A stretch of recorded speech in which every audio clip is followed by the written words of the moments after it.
All right, I'm gonna start. It's 11. I don't know if anyone's here right now, but that's okay. People might pop in late, and then it will also be on YouTube so people can view this later. So today for Digital Learning Day, I decided I'm going to talk about blended learning. It's a big push in education, and it's definitely a switch from the way of traditional teaching. My name is Heather Nussbaum, and I'm an instructional technology specialist for Charlotte-Mecklenburg Schools.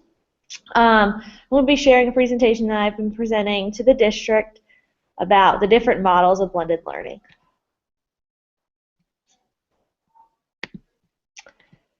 So by the end of this presentation, my goal is for you guys to have a good understanding of the different models of blended learning, and I'm going to give you some videos to watch, but I'm also going to give you some tips and tricks on how to implement blended learning into your classroom.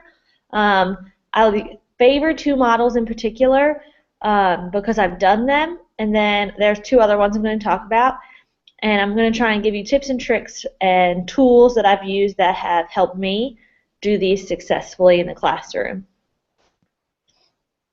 So my first big question is, what is tech integration and what is blended learning? So there is a difference between the two. They are very similar though, and a lot of teachers, when they start doing blended learning, or they think they're doing blended learning, will be like, oh, like, come check out my room, I'm doing blended learning. And I'm like, all right, awesome, what are you doing? And they're like, I used this app for the kids to complete their project. And that's awesome, but that's more on the tech integration side. So tech integration is when teachers use the technology in a lesson, and oftentimes you'll find students using a tool to create something or show mastery of a topic. So a common one that I see in classrooms today is teachers use Show Me or EduCreations to have students show their understanding of a concept. So I think second grade has to do like urban, suburban, and city, or rural, and they have to show the differences between them. So teachers might have, teach them about them, and then they might use Show Me, and then the students will go on and draw what a urban life might look like, what a rural life might look like, to show their understanding. That's tech integration, and it's great, and the kids love it. Blended learning, though, goes a little bit further because it combines that face-to-face learning that you do with the teacher with global content. So in blended learning, the teacher's not teaching everything necessarily. So tech integration is, okay, I'm teaching them, and then they show me they understand. Blended is I teach them some stuff, but then they might get some of their content online. The big part of blended learning that a lot of people forget to mention, besides the fact that some of it's online, is that this really gets into the personalized piece. So what I mean by personalized is students can have a choice over the time, their place, their pace, and their path, so that you can decide on when you're going to learn and how you're going to learn. If I was a student that needed to watch a video 10 times in my bed, I can on blended learning. So that's one of the benefits of blended learning, and it's definitely a shift from traditional teaching. So I have this video, and it's a little long. You're going to listen to me talk later about the length that videos should be, and this video is definitely over the time, but they do a really good job of explaining the differences between tech integration and blended learning. It's 7 minutes, but I promise it is a worthy 7 minutes. So I'm gonna let this run, and so you guys can get a better idea of the differences between tech integration and blended learning, just so you can see that they are pretty similar, and they're gonna kind of go over that as well.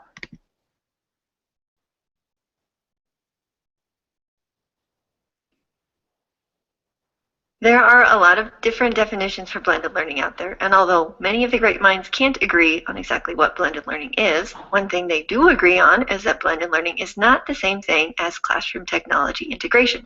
Please don't misunderstand. Rich technology integration is a wonderful thing that should be a part of all classrooms. But using technology in the classroom is not the same as blended learning, although sometimes the line between the two can get a little blurry. When teachers utilize technology, that's obviously pretty cool and often results in increased student engagement and increased teacher efficiency. But that's not blended learning. Having students answer questions on clickers or through polling software on the web is a great way to use technology to collect formative assessment data.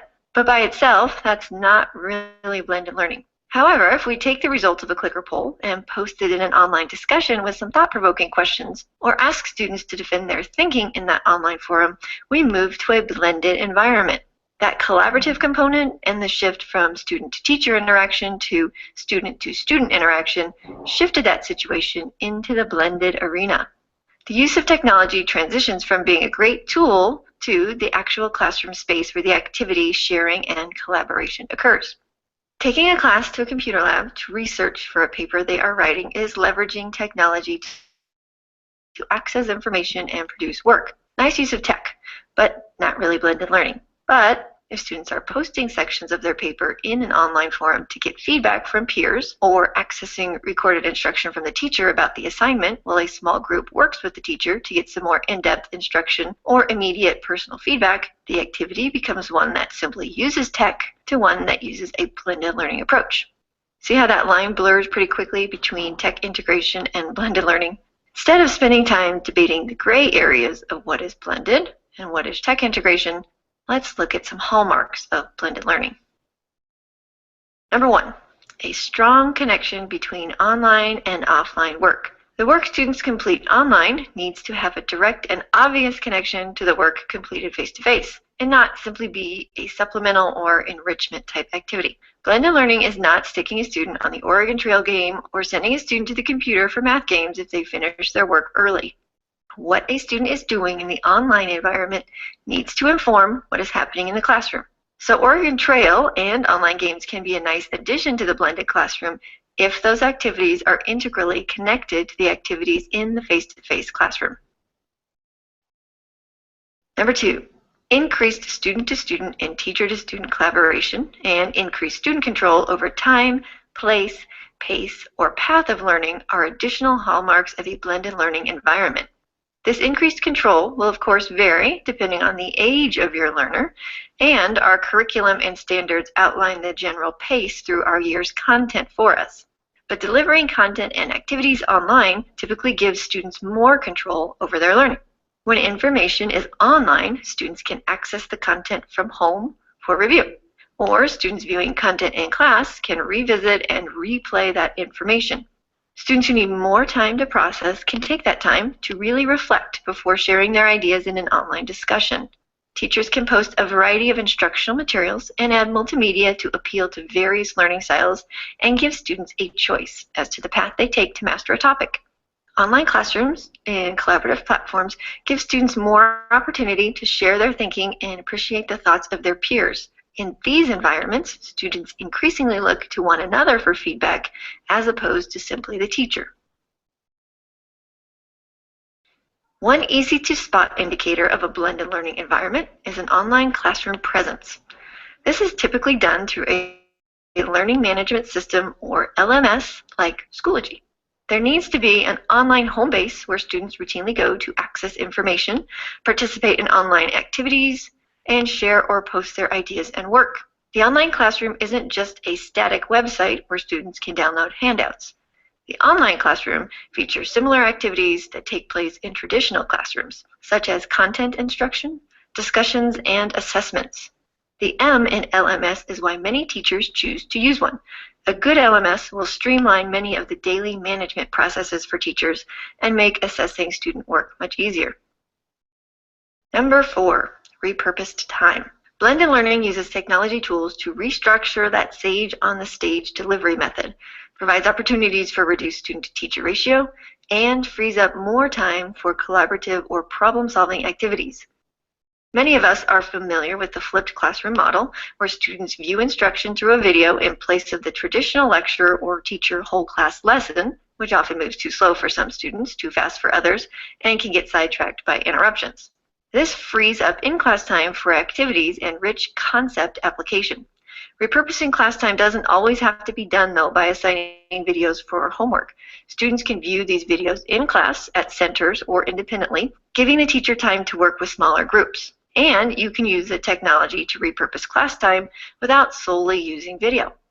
For example, instead of taking 20 to 25 minutes each week to introduce and review new vocabulary and having students copy definitions to use for a homework activity, students can be paired up, assigned just 1 or 2 words, and given 10 to 15 minutes to search the web for various definitions and to find real-world usage instances of these words. The pair then posts the best, most clear definition and a couple examples of real-world usage in an online discussion.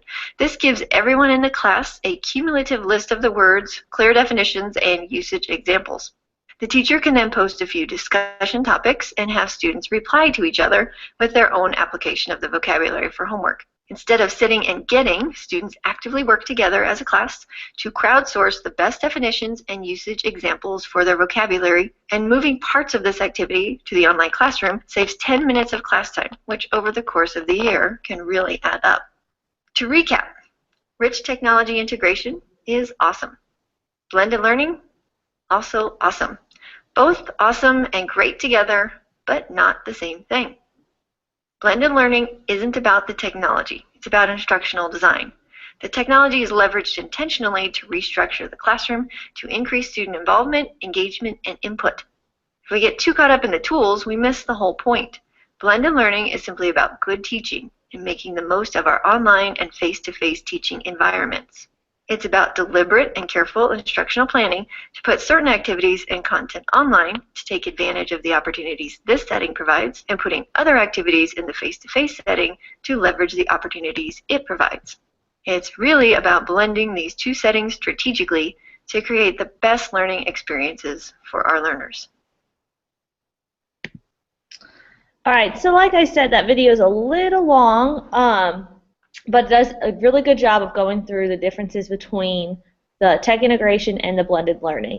Just so if you have people who don't know the differences, or they think that tech integration is blended learning, they're not necessarily wrong, they're just not necessarily right either. So this video does a really good job of kind of showing the differences and gets people to understand.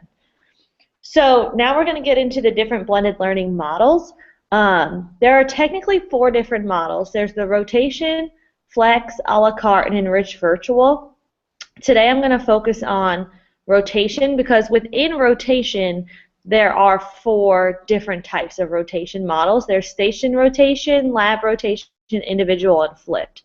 The reason I'm going to focus on these is because these are the ones that you see most common in schools nowadays.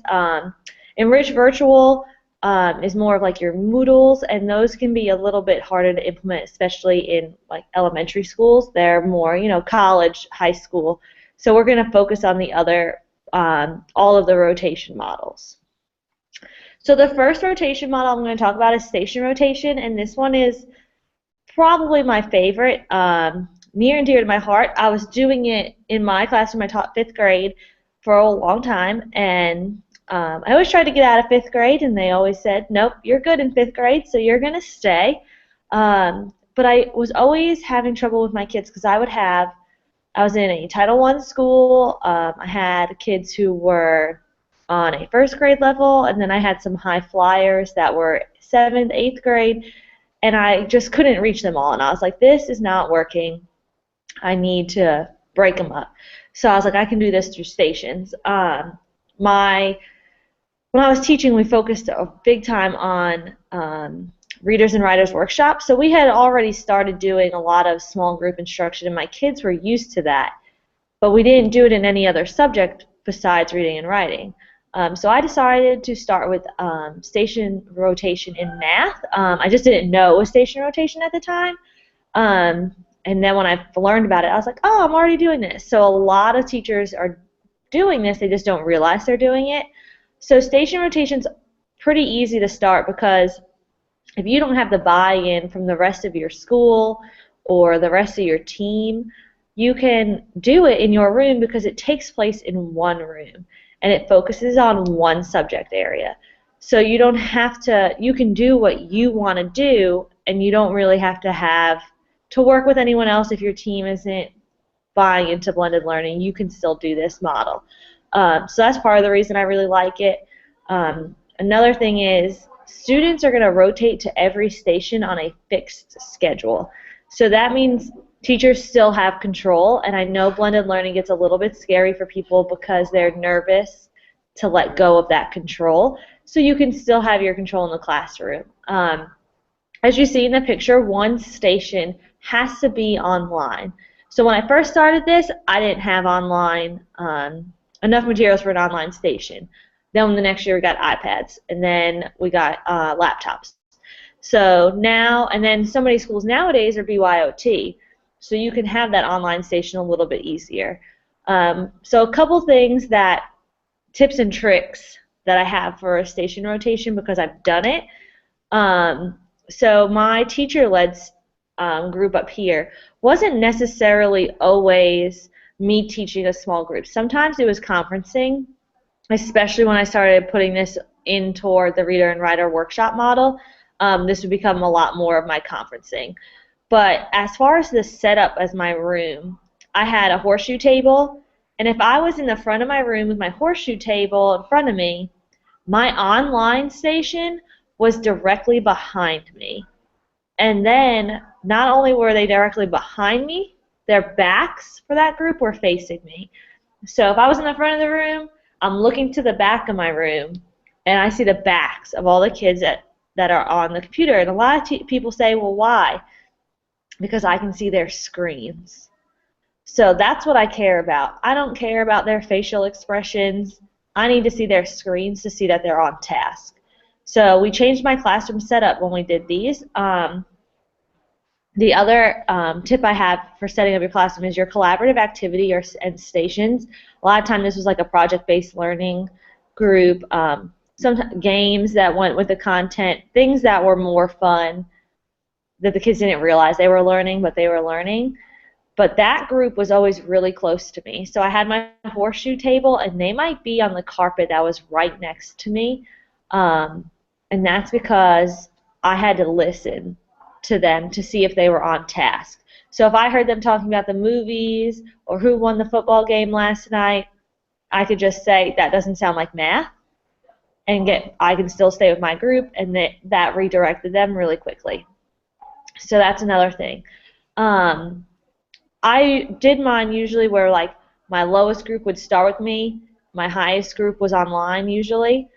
But I did have another teacher who told me he kind of did it separately. So he kind of tied this in with a flipped classroom, and I'll kind of tell you how he did that in a minute. But for flipped classroom, he had whoever didn't watch the video started online. That way they could watch the video and then they would come to him.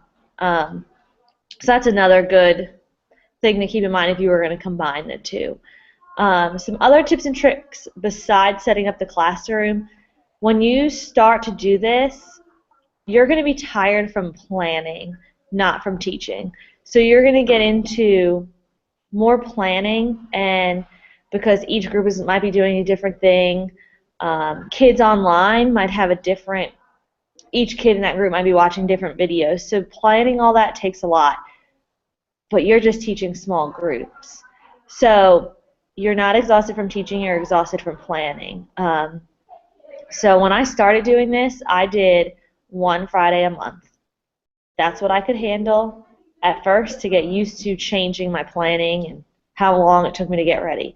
Once you start getting used to it, I turned it into like every Friday or every Thursday in a month. And my kids would come in and they were always like, oh, is it station day? And they were excited. We had math in the morning, so it was kind of nice because they would come in and be like, can we set up the desk? Can we move the desks?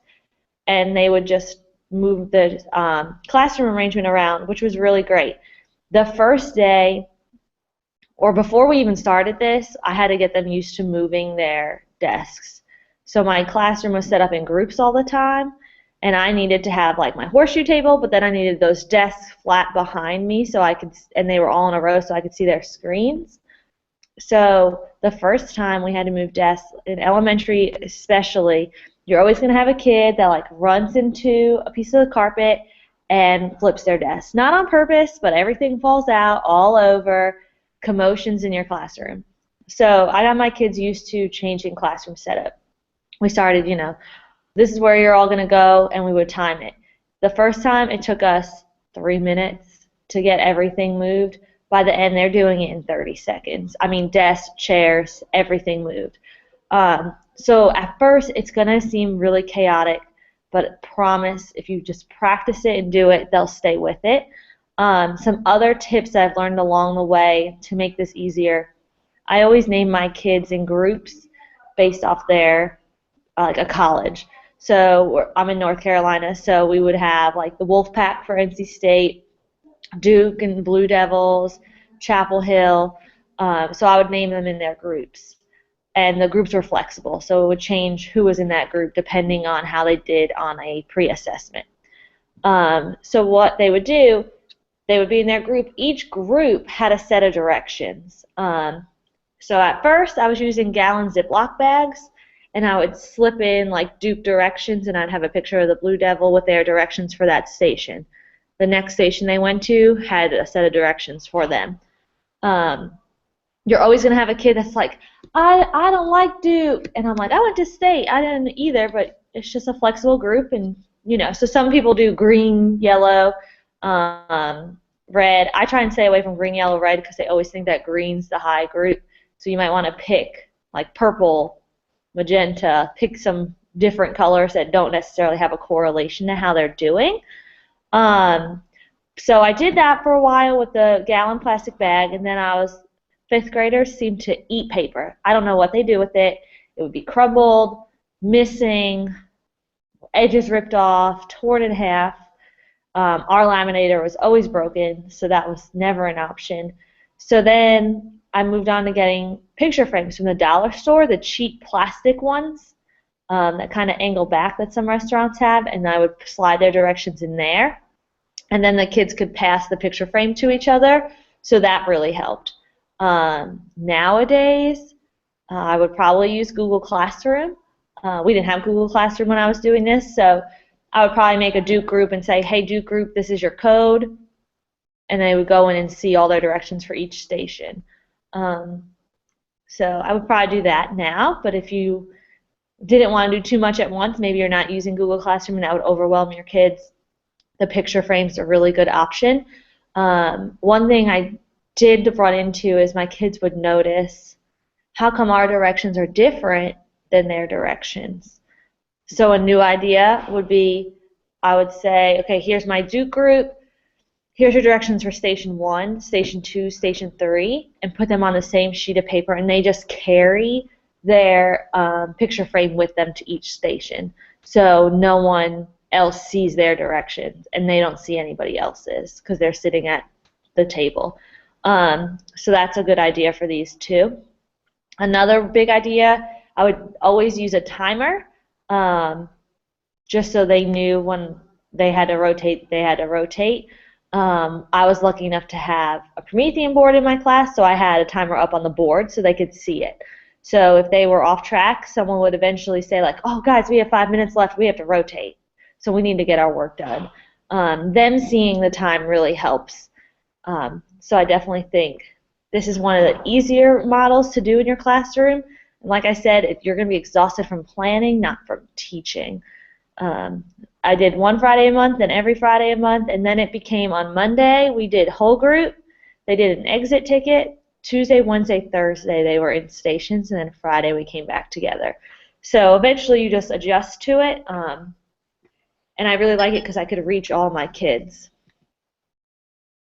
The next one is going to be lab rotation. Let's see.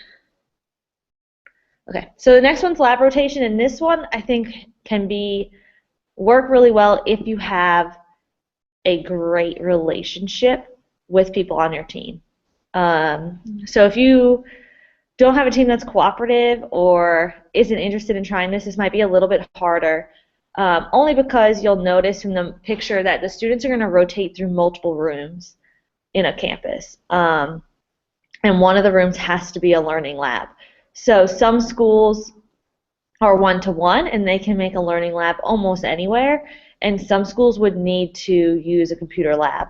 So then you have to think about, okay, how far is the computer lab from our classrooms? Can we trust our kids to walk? How would that work? The logistics of this can be a little bit harder. The other thing that can be a little bit harder with this is it doesn't have to be the same content area. So I think this works really well for middle school in particular. If they, if I teach math science in 6th grade and my co-teacher teaches English arts, the English language arts and writing social studies, we can kind of plan this together. We can take all of the students in both classes and kind of level them. These kids really need help on this strand. And then for reading, this group really needs to work on this. And then we can flip-flop them. And then they can also have, whatever they're really struggling in, that's what they could do in the learning lab. So it is a little more of a logistical nightmare if you don't have a team that's going to work with you. If you have a strong team, this is a great option. A lot of middle schools are going to, I'm not teaching math science anymore, I'm just teaching math. This class might be just doing science, and this teacher might be doing social studies, and this teacher is literacy. And then this becomes a little bit easier as long as you can get everyone on your side. So lab rotation is a little bit different than our station rotation because they have to switch rooms and it doesn't have to be the same content area, but it can be just as effective and wonderful, great, as long as you have support of others. So the next one is individual rotation, and do not let this picture scare you. If you look at the picture, it says there's 273 students, 4 teachers, and 4 paraprofessionals, and that is really overwhelming to me because a lot of schools don't have that many people that could help a central learning lab. But individual rotation can be really great because this really lets kids personalize their learning because they get to rotate on a customized fixed schedule. So, and kids don't need to go to every station. So they work at their own pace and they go to what modality works best for them. So if I was the type of kid that could never work with a group, I always get in a fight with a group, I would never go to this group project room because I know that's not going to work for me. I was the type of learner where 15-to-1 wouldn't work for me because I'd be bored and doodling. But I didn't need 5-to-1 either. So 12-to-1, like seminar style, would be awesome for me because I love to talk. I want to learn from my peers. So if we're talking and learning from each other, that works for me. I'd also be the type of learner that would be fine if I came to the central learning lab to watch videos that my teacher told me I need to watch on my playlist. I would learn fine that way. Some kids are going to have more of a struggle putting on headphones and learning. So this really gives kids the option to learn how they want to learn. And I really like that. The scary part is setting up the logistics. How do you do this? Are you going to need admin support to set up a lab? Is this going to be 2 classrooms next door to each other that became the learning lab now? So it's just kind of figuring that stuff out where you need to have that support from admin, from your teachers, and they believe in blended learning, that it will work and it is for the better for the kids. So if you don't have that buy-in, this is going to be a little bit harder. But if you do, I think this would be great because look at all the different modalities you're reaching. I mean, you have group projects, you have kids learning on their own, intervention with a small group of kids.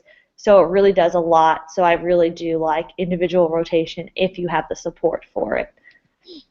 The next one I have is flipped classroom. The flipped classroom model is really popular. It's probably like a buzzword, I would say, in education nowadays. So students are going to, what happens is their classwork becomes their homework and their homework becomes their classwork. But here's this, video should be under 10 minutes. I still think 10 minutes is too long. Kids, especially middle schoolers, upper elementary, their whole world changes in 10 minutes. They get so many different Snapchats. Instagram is totally different in 10 minutes. So for them, if you ask them to watch a video at home and it's 10 minutes, they're probably going to open up another tab, let the video run, and then go do what they want to do. Play on their phone, look on Facebook online, so they're not going to be giving it full attention. The other thing, if your video is really long, if I watch your video and I'm confused and it was long, I'm not going to watch it again because it was 10 minutes of confusion. If you made a 3 to 5 minute video and I didn't understand, I'm going to be more inclined to rewind it and rewatch it, because in 3 to 5 minutes my world hasn't changed that much. Or I watch it, I can check my Instagram and Snapchat and then watch it again. So I think the shorter the better, because kids are going to be more inclined to watch it. So 3 to 5 I'd say is my ideal time for videos, but definitely not longer than 10. The good thing about Flipped Classroom is it lends itself to project-based learning in class.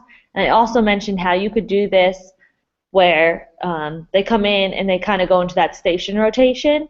So if a kid didn't watch the video, they would start online so they could watch the video. Another big thing we want you guys to make sure everyone knows that homework practice online at night is not a flipped classroom. I have a lot of teachers that are like, oh, come check out my room, I'm doing a flipped classroom. And I'm like, awesome, what are you doing? And they're like, oh, they did their worksheet online and they handed it in. That's great tech integration. I'm so proud of you for using technology, but that's not quite flipped, because homework becomes classwork and classwork becomes homework. So that's just a conversation that you need to have with them. I also get a lot of questions on how does this work if your kids don't have internet at home? It's a great question. Kids nowadays usually have a device. They might not have internet, but they have a device. So that's a poll you might want to ask your kids. Do you have a device? And most of your kids are probably going to say yes. So it's that motivation factor. You can assign a video to start on a Monday and have it due on Friday. So they have all week to watch a video. They can watch it before school, after school, during lunch, during recess. Anytime they finish their work early, they would know that they could go and watch that video. On Fridays, if they watched the video, they had like a assessment for it. If they got a check plus on, say they got a check plus on their assessment from the video, they were allowed to move on to Genius Hour projects. If they don't finish, if they get like a check minus, they didn't watch the video, they have to go watch the video first before they get to move on to Genius Hour. And then you'll find that more and more kids are going to want to get to their Genius Hour project because it's something they really care about. So then they will do, they'll find a way to watch the video. I had a high school senior this year. They started using Google Classroom. The teacher gave them the option to do their project online, or they can do paper-based. And a kid handed it in online, and she was like, so-and-so, I know you don't have internet at home. Like, how did you do this? He said, well, I wanted to do it online. And he was like, Miss H, I have a device. I just don't have internet, so I just went to McDonald's. He's like, I got some nuggets and did my homework, you know, or classwork. So he wanted to do the work online, so he found a way to do it online. Now he was a high schooler, so he was able to walk to McDonald's, drive to McDonald's, whatever. So it's a little bit easier. But there are ways around doing things if kids don't have internet at home. Assign it on a Monday, give it to them on a Friday. That's some way you can start doing flipped classroom. Is it a perfect model? No. But it's definitely a way to start doing it in your classroom. That works really well. So a couple of tools I wanted to share. So for tech integration, we have Show Me listed and EduCreations. Both of those are whiteboard apps. They're really good tools. If you haven't used them, they are wonderful. Especially elementary, middle school. They can show you how they did a math problem, and then it's there for them. Voki and Telegami get more into the avatars. You know, even kids could pretend they're Abraham Lincoln and record something they learned from history. That's great. You can record something to engage them. ZooBurst is gets into comics, and Study Blue gets into digital flashcards. So those are all tech integration because they're showing mastery of a content area. Some blended learning tools, you might know these and you might not. I work for Charlotte Mecklenburg Schools, so our district has bought RazKids, Dreambox, and Compass Learning, and a lot of teachers might say, well, those are just apps. How are those not tech integration? So all three of those are blended learning because they meet students where they are. So if Johnny opens up Dreambox, his Dreambox might look different than Armando's because they're at different levels, and Compass Learning goes off their MAP scores. So since they're adaptive to each kid, they get considered blended. The other ones we wanted to focus on, BlendSpace, if you haven't heard of it, is a great tool that you can use online, and that's how you can make a pathway for your kids, the videos they need to watch. So you can just pull them in, and I'll go there in a second. It's linked. The other one is GAFE and Google Classrooms. You know, kids can share and collaborate with you, their students, hand things in digitally. And Google Classroom's a super easy learning management system.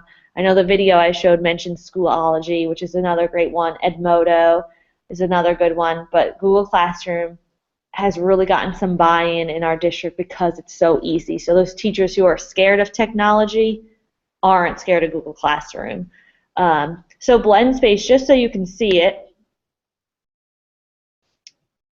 if it will open, maybe. When you go in, let's see, I log in with my Google account, so that's really nice for kids because our district has, all our kids have them. But when you go in, if you do a new lesson, kids can join your class also up here. So if you had them click, let me show you, if you had them click join class, there's a code that you give them, and that's how they would get into your class. So that's a really nice feature. But for you to create a lesson, you just hit a new one. And then over here on the side, you can search Google, Flickr for pictures, Educreation. So maybe you made a video on how to solve a math problem, a new concept in math, and you make it public on Educreations, and then you could plug it in right into here. So that's really nice. You know, web pages, media files, anything from your Google Drive. So you can search a lot of stuff. So let's just say if I did improper fractions to mix numbers. Now, these are YouTube videos, so of course I caution you to watch them and make sure that they're good. But if I wanted to add this video, I just drag and drop. So that's really nice.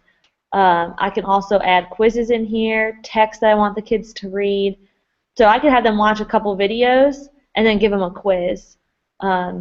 And the kids can rewatch the videos as much as they want, and that's why this is so great. And it gives them that pacing part. The kids that need to watch it 10 times can. The kids that need to watch it once and they've got it can. So that's a nice piece about blended learning. So this is BlendSpace is one of my favorite tools that I wanted to make sure I shared with you. And let's go back to my presentation. And then our district also has Discovery Education. And we put this one in its own little board because it can kind of be both. Only because last year they made a new tool, and I don't know why it's cutting off my screen. So we have Board Builder, which is tech integration. Board Builder was added last year to Discovery Education, and it's a digital poster maker. The kids can pick their backgrounds, they can change their colors, like zebra print and cheetah print, so they have a lot of fun with that, but they can pull in videos that they found on Discovery Ed, so that's really nice, and they really enjoy it. They're making a poster, they just think it's really cool. The reason that it can be blended is because in Discovery Education you can set up class assignments for certain kids, and there's like virtual labs in there, so it can be that as well. So just some things I wanted to make sure we take away from this presentation is the difference between blended learning and tech integration. So blended really gets into that personalized piece with the digital learning. How how does the flipped classroom relate to blended? Well, the flipped classroom is a model of blended learning. It combines that face-to-face and online time, just reversed from the traditional classroom. And I just wanted you guys to remember that every model can be married with differentiation, individualized, and personalized learning. So the last thing I want to make sure you guys see is, if I can get it to open,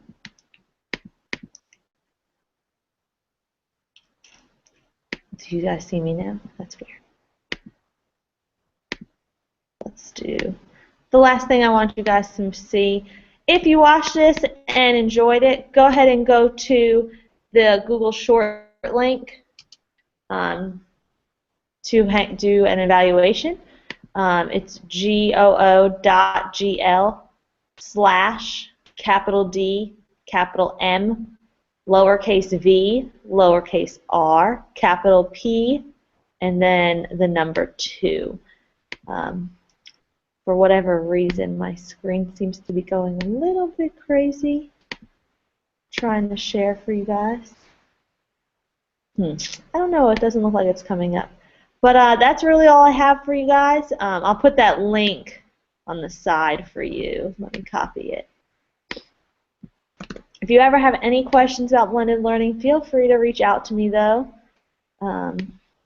Here, let me enter that into the chat so you can see it. But I really hope you guys enjoyed it.